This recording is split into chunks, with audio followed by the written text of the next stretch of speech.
Los criterios expresados en este programa no son responsabilidad de Conéctate en línea. Hola, buenas tardes. Soy el doctor Arturo Contreras Marín. Muy contento de estar con ustedes en el estreno de este programa que es Diagnóstico Salud. Este programa nace de la inquietud de tener informado al público en general, a ustedes amigos, de temas de salud interesantes, importantes para su salud. Y el día de hoy quise que me acompañara el doctor Jonathan González, que es odontólogo, graduado de la Universidad Nacional Autónoma de México. Y cuéntenos un poco, doctor, de su formación. Bueno, mira, yo estuve realizando la especialidad en el Centro de Investigación y Estudios de Ortodoncia, CEIO. También realicé infinidad de diplomados en diferentes filosofías en lo que se refiere a la ortodoncia, en lo que es a la parte de la estética facial. Y bueno, fuimos creando un pequeño modelo en el cual hoy en día lo estamos impartiendo en el Instituto de Profesionalización Estomatológica, donde estamos dando una variedad de cursos en el cual precisamente abordamos los temas de estética facial. Muy bien, el tema de hoy bastante interesante, que es estética dental y su influencia en la estética facial.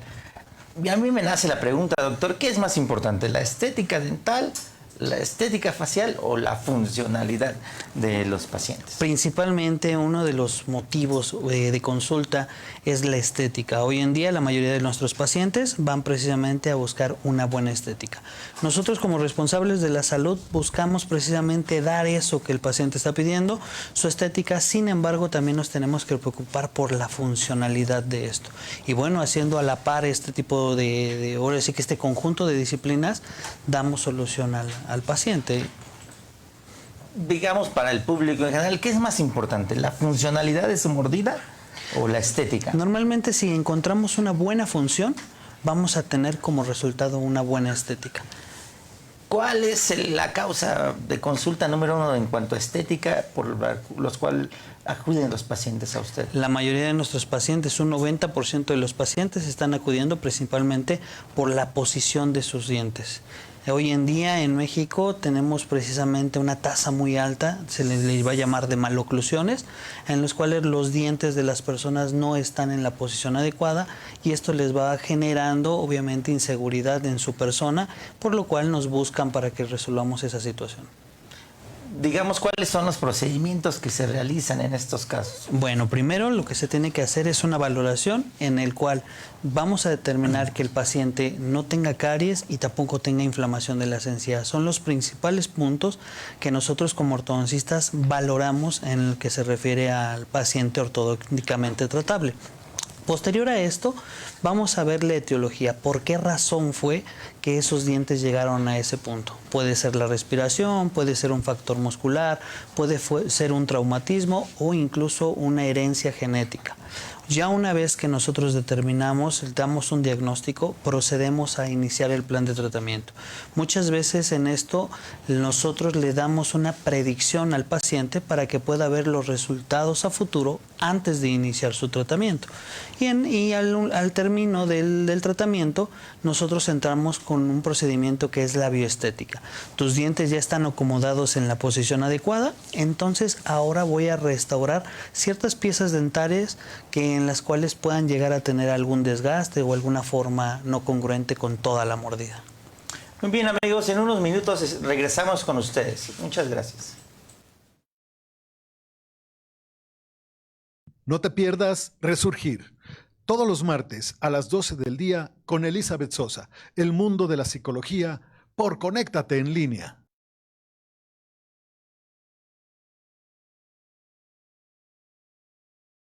¿Qué gustas? Raúl Magaña y Berenice Díaz de León te proponen cada semana un restaurante, cafetería, bar o algo más. ¿Qué gustas? Todos los martes a la 1 de la tarde por Conéctate en línea. Todos los martes a las 2 de la tarde, Transgeneracional. Raquel Schlosser te comentará diferentes aspectos de la vida desde su punto de vista. Por Conéctate en línea.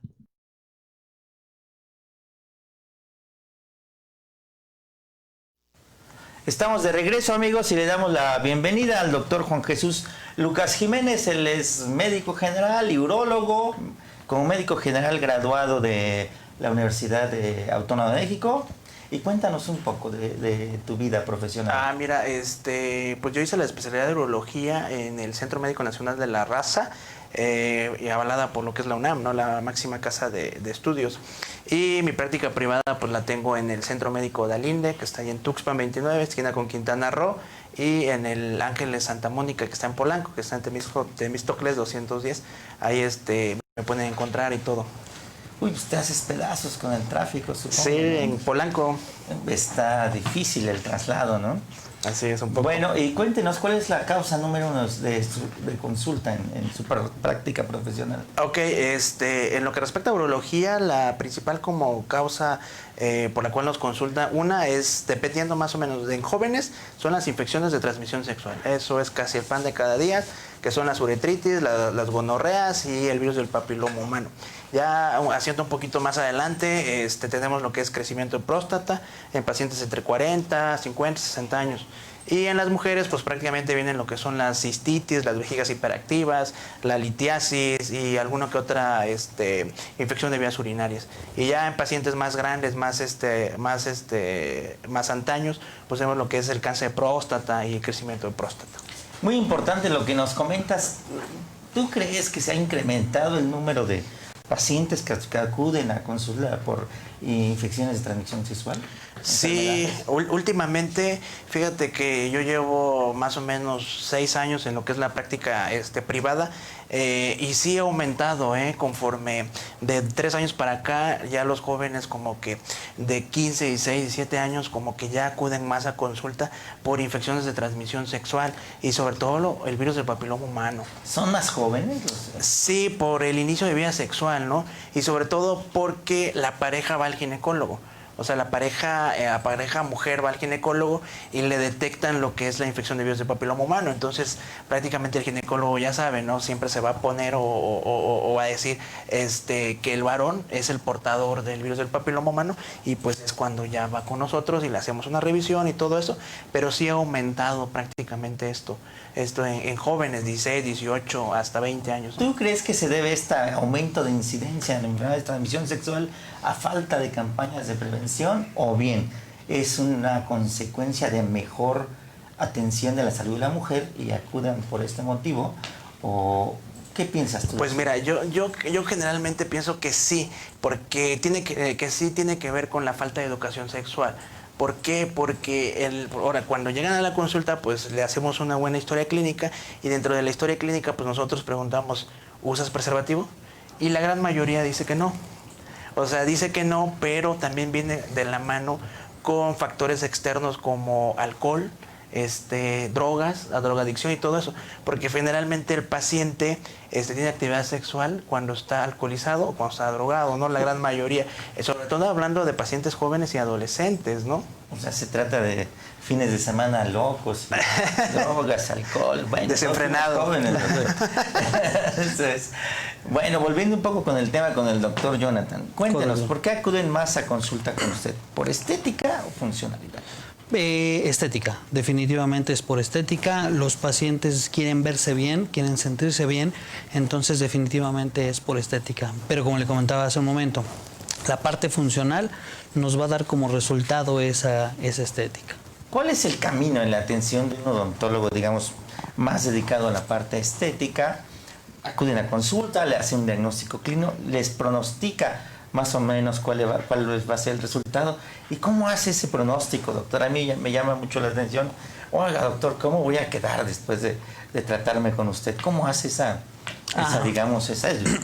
proyección a futuro después del tratamiento? Precisamente lo que hacemos es hacer la solicitud de unos estudios ortodónticos. Son modelos, la boca llevada a un modelo de estudio. También solicitamos radiografías laterales, panorámicas e incluso carpales, dependiendo en qué etapa de crecimiento se encuentre. A esa radiografía se le va a someter a una serie de trazos en la cual vamos a determinar las medidas adecuadas, y en base a eso los límites que nosotros tenemos para realizar los movimientos ortodónticos. Ahí es el punto clave en el cual vamos a poder determinar si va a haber un cambio en ese aspecto facial. Un ejemplo de esto es cuando a un paciente los dientes están completamente desgastados, si nosotros dividimos la cara en tercios, ese tercio se va a ver disminuido. Al momento de hacer un incremento en lo que se refiere a la altura de los dientes, el tercio de la cara va a agrandarse y se va a ver un perfil más estilizado. Entonces, esa es la influencia que podemos nosotros tomar. ¿Hay algún software que se puede usar o que se use en la proyección de la cara después de cambiar la mordida o la apariencia dental? Anteriormente se hacía de manera manual, se hacían los trazos y utilizamos fotografías en contraste. Hoy en día ya existen tecnologías de la información específicas y dedicadas a eso, que desde el principio, en cuestión de 5 minutos, te hacen el trazado y la predicción a través de ahora sí que medios electrónicos, software, y nosotros ya lo podemos tener de manera inmediata. Un estudio que nos tardamos cerca de 2-3 horas, lo podemos tener en cuestión de segundos. Eso debe ser maravilloso. La mordida, la sonrisa es una cosa que nos cambia la vida y nos cambia la cara y nos cambia cómo nos concibe el mundo. Yo creo que es muy, muy, muy importante. Efectivamente. Y volviendo con usted, doctor, a ver, cuéntenos. En pacientes jóvenes, la primera causa, enfermedad de transmisión sexual. Y un joven entre 20 y 40 años, ¿por qué lo consulta de manera más frecuente? Pues generalmente también pueden ser piedras, litiasis o litiasis urinarias.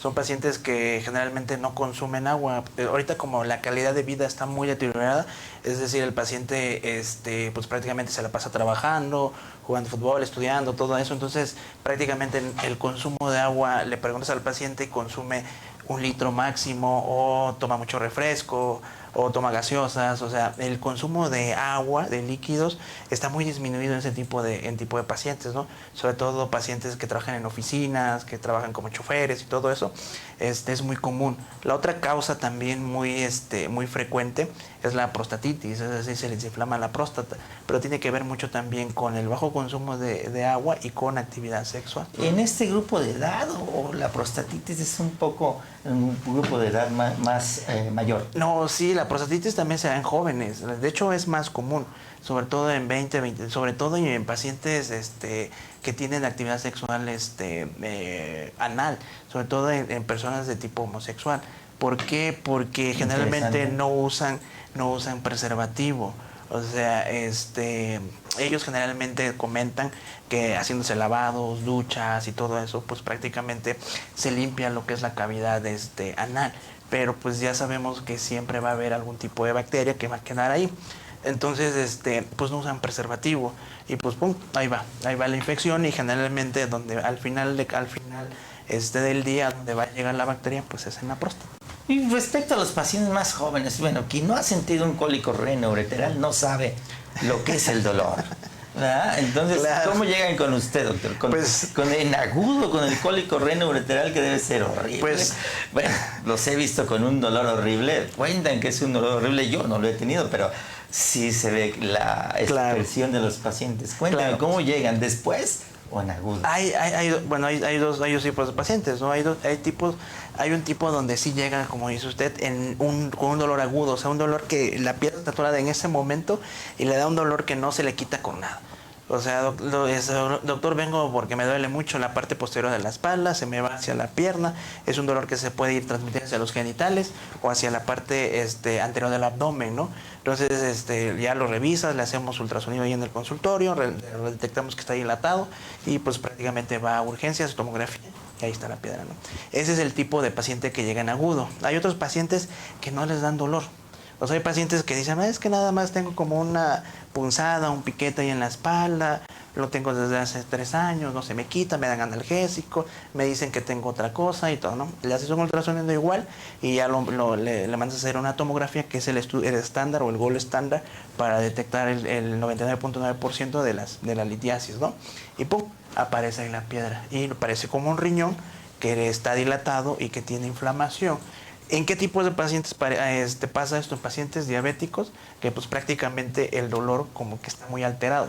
O sea, pacientes que toleran el dolor o que de plano no le da dolor y pum, llegan pero ya con el riñón muy inflamado. Y cuéntame, doctor, en estos casos, ¿cuál es el mejor estudio para detectar un cálculo, una piedra en el riñón? ¿Radiografía, tomografía, ultrasonido. ¿Cuál es, digamos, como el estudio más indicado en este tipo de problemas? Pues cuando llega de primera instancia, pues se hace una buena historia clínica, ¿no? Dependiendo de dónde está el dolor, pero como el dolor también puede ser por otras causas, entonces hay que hacer un diagnóstico diferencial. El primer estudio que se pide es un ultrasonido. Es un ultrasonido. Es el primer estudio que se pide, y ahí lo que se va a ver pues es una dilatación o una inflamación del riñón, y prácticamente si lo hay, pues entonces hay que mandar a hacer el gold estándar para detectar ya el 99% de piedras, que es la tomografía o urotomografía simple, sin mayor contraste, y ahí se va a ver la piedra, si está tapando el conducto, que es el uréter, si está en el riñón o si está un poquito más abajo, ¿no?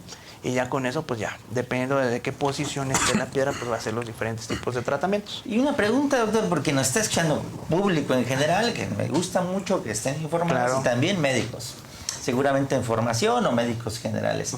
¿La radiografía simple ya no tiene utilidad en estos casos? Sí, o sea, sí detecta, pero detecta solamente el 70%, 60-70% de piedras. Por ejemplo, los de ácido úrico y algunas otras no se pueden detectar ahí. Entonces, por ejemplo, le haces una radiografía, no sale, y pues obviamente dice, pues no hay nada, y pues ya se va el paciente, ¿no? Y obviamente se confía y regresa y no se ve. Que hay cálculos de ácido úrico, ¿de qué otro tipo puede haber? Puede haber de cistina, puede ser puede haber también de citratos, de oxalatos, de oxalato de calcio. Generalmente el oxalato de calcio es como el 70-80% del total de piedras, ¿no? Entonces, y esas sí se ven en radiografías, pero por ejemplo las de ácido úrico y cistina no se ven. Entonces, por eso no se puede como confiar en una radiografía, ¿no?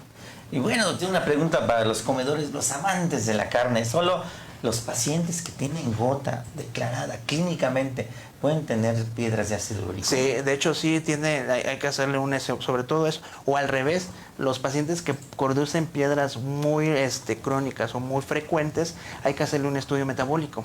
Hay que hacer estudios de ácido úrico, hay que hacer estudios porque no sabían que tienen hiperuricemia o que sufren de gota. Entonces hay que mandarles no han tenido ataques de dolor y ahí está, se le hace el diagnóstico.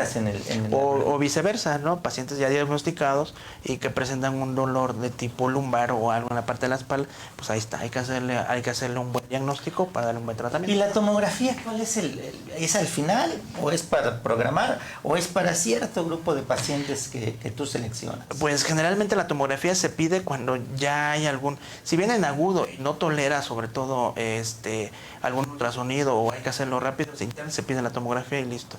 Pero si no, se pide un ultrasonido. Si en el ultrasonido se ve alguna dilatación o alguna inflamación del riñón, se pide. ¿Y qué tratamientos se pueden ofrecer en estos casos? Dependiendo de la localización de donde está la litiasis, ese es el tipo de tratamiento que se puede dar. Por ejemplo, si hay piedras que están dentro del riñón, pues prácticamente se puede hacer una nefrolitotricsia con láser, una percutánea o hasta cirugía abierta, ¿no? O también hay litrotricias con ondas de choques que se pueden dar golpecitos en la parte posterior de la espalda, pum, pum, y rompen las piedras. Cuando la piedra está en el conducto que conecta el riñón con la vejiga, que es el uréter, pues se puede ofrecer lo que es la ureterolitotricia con láser. Y si ya está más abajo, se puede ofrecer también cistolitotricia con láser, neumático o percutánea. ¿Qué es la litrotricia, doctor? La litrotricia es como el mecanismo por el cual mediante aparatos especiales se fracciona la piedra, se pulveriza o se fracciona para poder extraerlos o para que el paciente los pueda arrojar. ¿Es invasivo, se caracteriza como una cirugía porque generalmente entra a quirófano. Se pone anestesia, que puede ser anestesia general o regional, que es en la espalda, y es una cirugía pero de mínima invasión. Generalmente los pacientes, dependiendo de la cantidad de piedras, de las características que tenga la orina, se puede ir ese mismo día o puede egresar al siguiente día. Pues es un método no invasivo, maravilloso para algunos tipos de pacientes, ¿no? De hecho, menos dolor, menos tiempo de hospitalización. Sí, de hecho la tecnología ha avanzado tanto que ahorita pues prácticamente ya es muy poco frecuente que se haga una cirugía abierta a un paciente por una piedra. ¿Y los costos? Pues los costos comparado con la cirugía tradicional. Pues es más, en cuestiones de costos es un poquito como que ahí va, pero lo que sí va a mejorar en costo es su recuperación.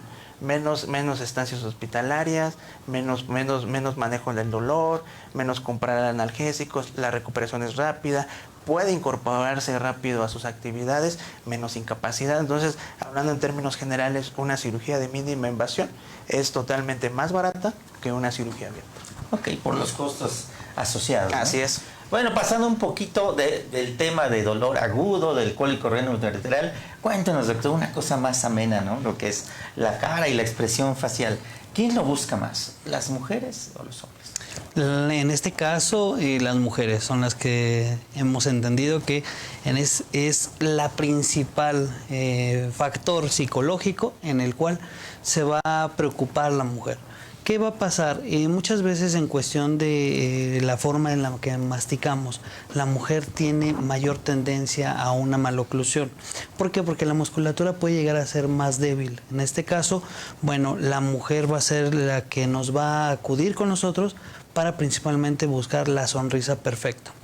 Posterior a esto, ya viene el siguiente paciente, serían los que tienen prognatismo mandibular. Ahí es en ambos, hombres y mujeres. Ahí hacemos la programación, se hace lo mismo que acabamos de explicar, el diagnóstico, el plan de tratamiento, y se hace la programación quirúrgica. Ahí es donde se hace el recorte precisamente de la mandíbula o el adelantamiento del maxilar por medio de una fractura controlada, y bueno, ahí vamos a cambiar nuevamente el perfil. Un poquito la primera parte. ¿Existe la sonrisa perfecta? ¿Lo logran? Es difícil, se tienen estándares. De hecho, la mayoría de los ortodoncistas buscamos esos tópicos que prácticamente es difícil poder alcanzar, porque la mandíbula y el maxilar en conjunto llegan a sufrir pequeños daños a razón de eso. Y con un daño que tenga un punto alto de contacto, la mandíbula cambia de posición. Este daño ya se empieza a ver reflejado a nivel de la articulación. Entonces, toda la musculatura que se encuentra a nivel de la articulación no se va a encontrar equilibrada y vamos a encontrar personas con lados más grandes que otros. Entonces, el ortodoncista lo que tiene es que buscar ese equilibrio de fuerzas de la masticación para que la musculatura crezca de manera íntegra y de manera adecuada, equilibrada. Y cuéntanos, doctor, ¿hay algún porcentaje de pacientes que satisfechos después de un tratamiento ortodóntico? Efectivamente, normalmente estamos manejando un 95% de porcentaje en que el paciente queda satisfecho. ¿Qué pasa con ese 5%? Muchas veces la estética que tiene el paciente o la forma que tiene su dentadura no le ayuda. Entonces, por lo tanto, tenemos que hacer usos de camuflajes en lo que se refiere a carillas o bioestéticas. Eso es ese 5%. Su mordida queda funcional, pero ellos quieren tener una sonrisa completamente blanca, los dientes más largos, un poquito más anchos. Entonces, ahí quedaría ese 5%. Ese porcentaje que nos mencionaste de satisfacción en cuanto al tratamiento recibido, ¿es en general o cada médico tiene su porcentaje? Va variando. Dentro de los tratamientos de ortodoncia, se manejan diferentes filosofías. Podemos llegar al mismo punto a través de diferentes caminos. Hoy en día tenemos ortodoncia sin brackets, ortodoncia con brackets autoligados, pasivos. Va a depender la filosofía y la habilidad que tenga el doctor para poder llegar a esos estándares. Eso depende de cada médico, ¿no? Efectivamente.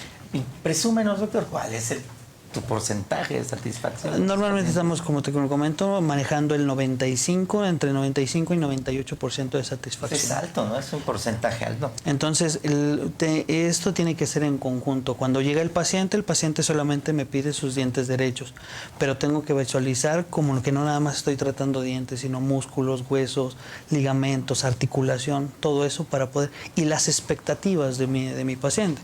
Muchos llegan y dicen, ¿sabes qué? Quiero tener los dientes de Brad Pitt, pero la forma que tiene el diente de Brad Pitt no corresponde a la estética o la forma de cara. Entonces debemos de buscar un equilibrio y compensar y hacerle entender al paciente cuál es la limitante que vamos a tener. Entonces ahí es donde ya empieza ese 5 o 3% de satisfacción. ¿Y quién es el mejor médico odontólogo que nos debe tratar, digamos, la estética? La estética facial... O la estética dental, digamos. Debe de ser un conjunto. Propiamente el que debería de ser sería el protesista, porque él se va a encargar de realizar todos esos rebases y va a comenzar a determinar la altura y el tamaño adecuado. pero el ortodoncista tiene que primero trabajar, o sea, primero echa mano el ortodoncista, deja funcionalidad y posteriormente viene el bioestético o el protecista para dejar, ahora sí que afinar esos pequeños detalles que se pueden manejar. Un ejemplo de esto es, por ejemplo, los pacientes con bruxismo. El paciente rechina, o en este caso mencionan que rechinan los dientes, hay contacto, se van desgastando poco a poco y estos comienzan a desgastarse. A la vez nosotros tenemos que volver a rehabilitar esa sonrisa, pero si no quitamos el problema de bruxismo, todos los tratamientos, coronas, carillas que nosotros solicitemos van a terminar fracasando. Y no hablemos de un caso de la articulación. La articulación es muy, muy importante. Nosotros actualmente, al momento de tener los dientes en un giro no adecuado, la mandíbula se va a buscar la posición adecuada y va a ensartarse lo más cómodo que se pueda.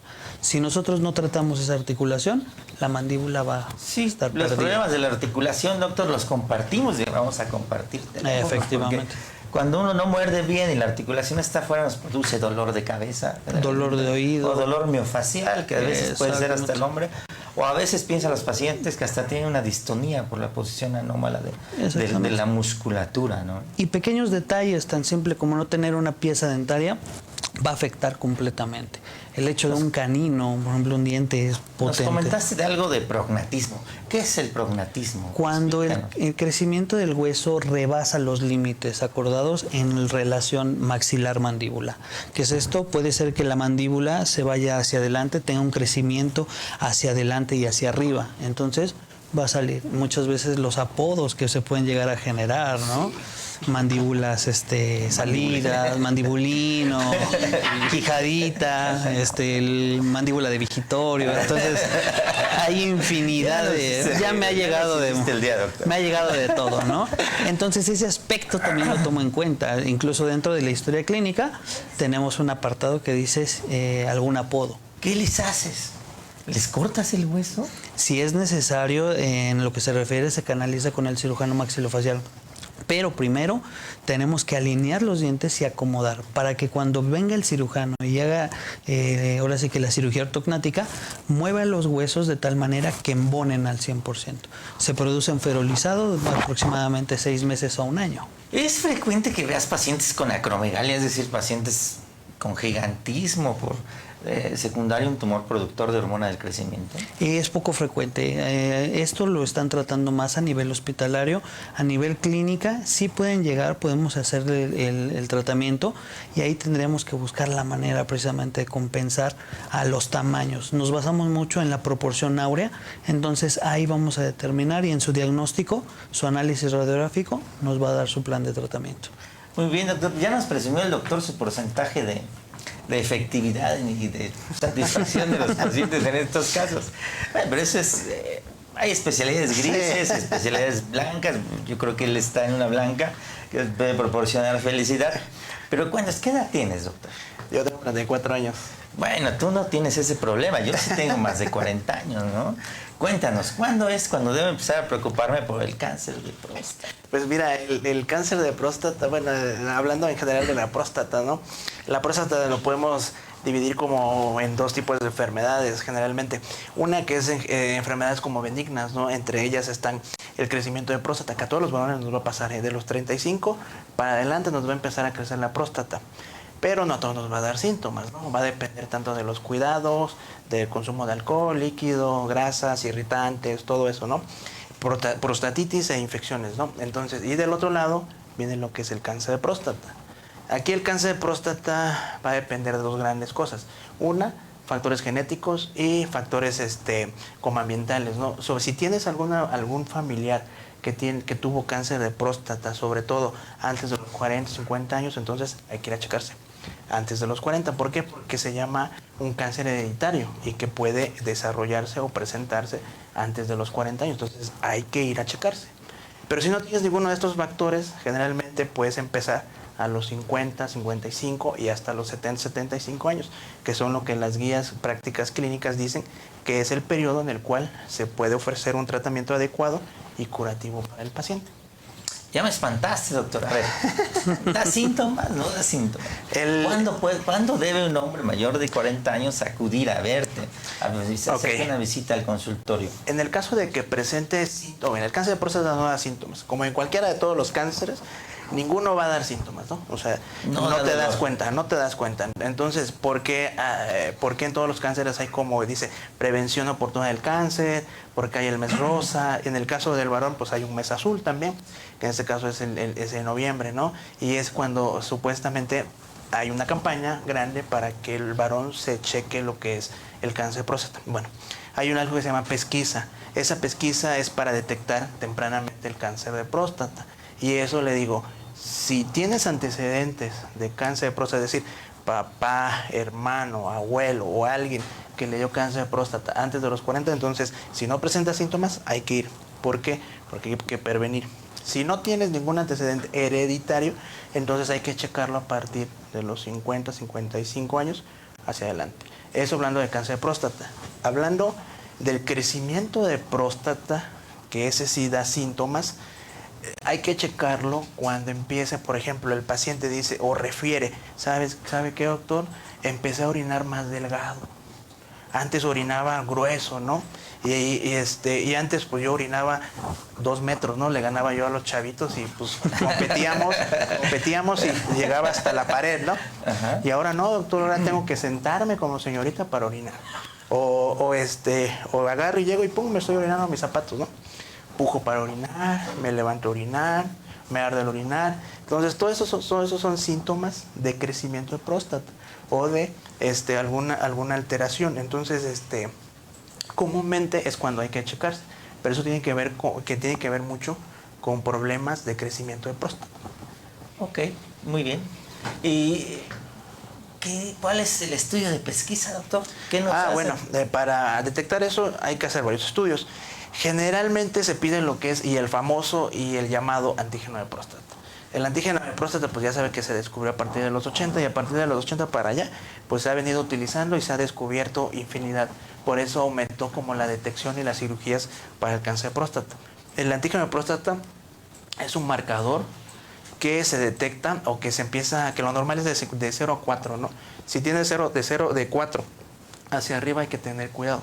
Hay que descartar cáncer de próstata, hay que descartar prostatitis o hay que descartar crecimiento de próstata, porque son los 3 que pueden elevar el antígeno. Entonces, por eso se pide para ir empezando a descartar el cáncer de próstata. Y lo que no nos gusta a todos, el tacto de próstata o el tacto rectal. ¿Qué edad tiene, doctor? 29. No. Estamos chavos todavía. Todavía no. Todavía no nos toca. Afortunadamente. Y esto es muy importante porque, la idiosincrasia mexicana, yo soy médico, pero de eso a que yo vaya con un urólogo sí, obvio. es complicado, ¿no? Sí, obviamente. Cuéntanos, también. ¿hay algún estudio que sustituya al tacto rectal? Pues mira, hasta el momento, hay varios estudios, que por ejemplo, se pueden mandar a pedir en orina, en semen y todo eso. Son estudios que generalmente nos dan automáticamente, por ejemplo, el PSK, hay otros que se piden en orina, todos esos estudios no se hacen aquí en México, hay que tomarlos y mandarlos a Estados Unidos para que se hagan. Esos estudios lo que hacen es que nos dan como una probabilidad de biopsia.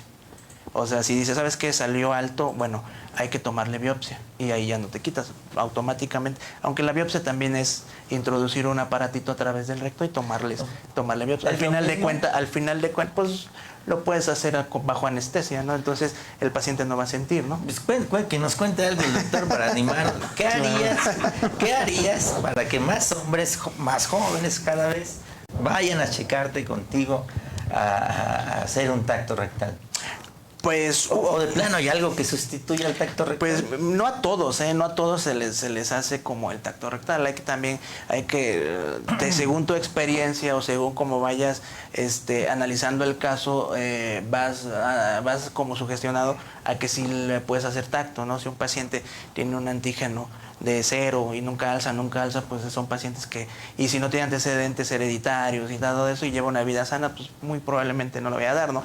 Pero si hay un paciente que tiene antígeno de 4, tiene un antecedente, pues obviamente no hay para dónde hacerse, ¿no? Entonces, ¿por qué? Porque hay que tocarlo. Hay veces que en el antígeno no se detecta, pero al momento de hacer el tacto, tocas una bolita y automáticamente hay que tomarle biopsia y pum, y luego sale y sí sale que tiene algo malo. Entonces, pues entonces más vale, como se dice, un tacto para diagnosticarlo y curarlo que vivir toda la vida con las secuelas de un cáncer de próstata. Pues amigos, ya saben, hay que acudir al urólogo para que nos haga una valoración específica. Él decidirá qué estudio es más conveniente para cada paciente, si el tacto rectal o estudios no invasivos.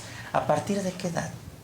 A partir de qué edad yo les recomiendo que a partir de los 40 años, o 40, 50 años ya empiecen como ir a hacer sus visitas como la mujer. La verdad es que la diferencia de la mujer, que la mujer una vez que inicia vida sexual tiene que ir al ginecólogo. En el caso del varón, a partir de los 40, 50 años para hacer la pesquisa o la detección oportuna del cáncer. Y si tiene alguno de los síntomas que ya les comenté anteriormente, pues ni modo, hay que ir. ¿Cómo ves? Que nos diga algo que nos anime a ir a visitarlo, ¿no? A ese nivel, ¿qué harías digamos, de promoción de la salud? ¿Qué consideras que está pues faltando? una de lo que nos faltan es sobre todo llevar una vida sana, ¿no? Llevar una buena sana, evitar sobre todo el consumo de irritantes, de chile, de café, refresco, evitar sobre todo o prevenir sobre todo las enfermedades crónicas como son diabetes e hipertensión, que también causan muchas alteraciones a nivel de la vejiga y de la próstata, que pues obviamente ya están empezando a dar a temprana edad. Así como la diabetes se detecta a temprana edad, la diabetes afecta y empieza a afectar lo que es la vejiga y la próstata a temprana edad. Entonces, a visitarte después entre los 40 y 50 años hay que acudir al o si tienen algún dolor de piedra. Bueno, eso me avisa, ¿no? Y doctor, en relación a la salud bucal, ¿tienes pacientes de todas las edades? Sí, efectivamente. Ahorita estamos nosotros manejando una asociación, se llama La Casa de los Dientes, y ahí hacemos y damos atención integral en niños a partir de los 2 años y adultos, mujer embarazada, absolutamente a toda la familia. ¿Y a qué edad es recomendable o se puede atender la cuestión ya de estética dental en sí? De la estética, excelente pregunta. Mira, en lo que se refiere a la parte de la estética, desde niños se puede detectar. No vamos a utilizar ningún bracket, pero vamos a utilizar aparatología ortopédica para poder dar ese crecimiento. Aproximadamente 2-3 años nosotros podemos ya detectar algún problema y a partir de ahí en adelante podemos hacer ahora sí que el plan y el tratamiento. ¿Hasta cuándo podría ser? Otra pregunta es, dicen, bueno, si ya soy mayor, ya no puedo realizar un tratamiento de ortodoncia. Vas a poder realizarte tu tratamiento siempre y cuando tengas las condiciones óseas adecuadas en lo que se refiere a los huesos para poder dar y aplicar esas fuerzas. ¿A qué huesos, doctor? Así como... Principalmente lo que estamos manejando es el maxilar y la mandíbula. Son los huesos donde van a estar insertados precisamente los dientes y ahí vamos a aplicar las fuerzas para poder tener una remodelación ósea de este mismo hueso. Cambiando un poquito de la estética a la practicidad y salud dental. Correcto. ¿Cada cuándo te tenemos que ir a ver? Hasta los 40, 50 años, ¿verdad? Bueno, precisamente esta pregunta va a razón de las patologías que nosotros vamos tratando. Normalmente, por tradición, se dice que tiene que ir cada 6 meses al odontólogo. Pero, ¿qué ocurre en estos 6 meses? ¿Por qué no cada año o por qué no cada 2 años? Resulta que en esos 6 meses es el periodo que va a tener la placa dentobacteriana para poder generar un proceso patológico dentro de boca. ¿Qué es la placa dentobacteriana? Es la masilla que se va formando en los dientes posterior a comer. Esa masilla, si pasan aproximadamente 6 meses, comienza un endurecimiento, una calcificación y probablemente va a haber o a desarrollar la gingivitis, el sangrado de las encías. Si no se atiende después de esos 6 meses, empieza a lo que es el proceso de la periodontitis, la destrucción de todo lo que se encuentra alrededor del diente. Entonces ahí es donde surge precisamente que de los 6 meses es una detección oportuna de ese sarrito, esa placa dentobacteriana o es la famosa caries. ¿Hay algo preventivo que tengamos que no hacer para evitar La producción de esa placa. La placa dentobacteriana, bueno, para poder evitar la formación de esta placa dentobacteriana, simple es el cepillado. Esta placa dentobacteriana está formada por capas de bacterias. Lo único que se realiza al cepillado es la desorganización para que esta no empiece la calcificación de esta misma. Entonces, con el cepillado, y más que el cepillado, una buena técnica de cepillado. Muchas veces a un niño se le enseña la clásica técnica de los dientes de arriba hacia abajo y las de abajo hacia arriba y las muelitas en círculo. Eso es porque la destreza motriz del niño solamente le va a permitir para poder realizar esos movimientos.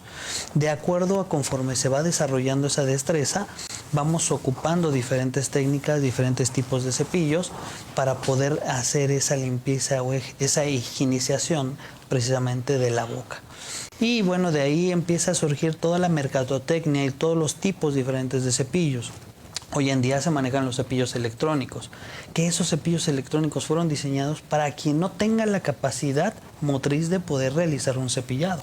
¿Es normal? O sea, ¿qué es mejor, usar un cepillo de dientes normal o un electrónico? Bueno, esto como te lo comentaba, va en relación a la destreza motriz.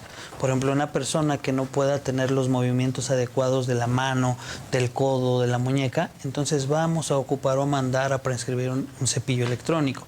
Si la persona puede hacer los movimientos adecuados, entonces se le enseña la técnica especializada para de acuerdo al problema que tiene. Nosotros hacemos una prueba en consultorio que es la tinción de esa placa dentobacteriana. Normalmente la conocían como una pastilla que hay que masticar y te va a pintar la boca donde tengas esa placa. Y entonces viene el procedimiento del cepillado.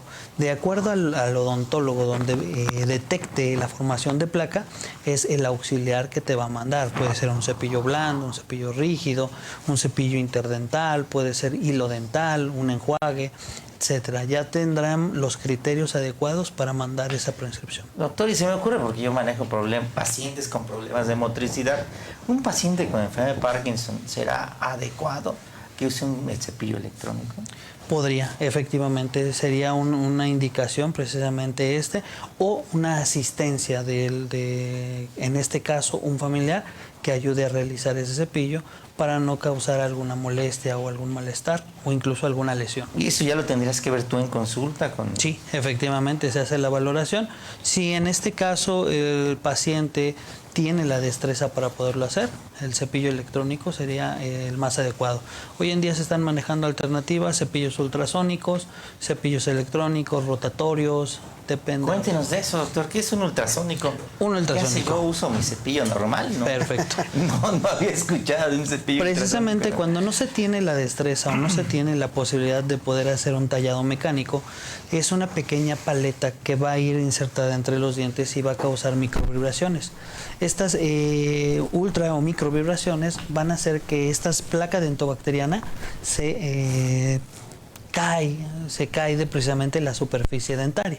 Entonces es un cepillado, una alternativa de cepillado en el cual ya no utiliza cerdas de cepillo, entonces simplemente el aparato. Pues el paciente no lo elige. Usted, el médico odontólogo es el que le indica el tipo de cepillo. Actualmente sí, efectivamente, pero por situación de mercadotecnia el paciente puede tener acceso a ese tipo de cepillos.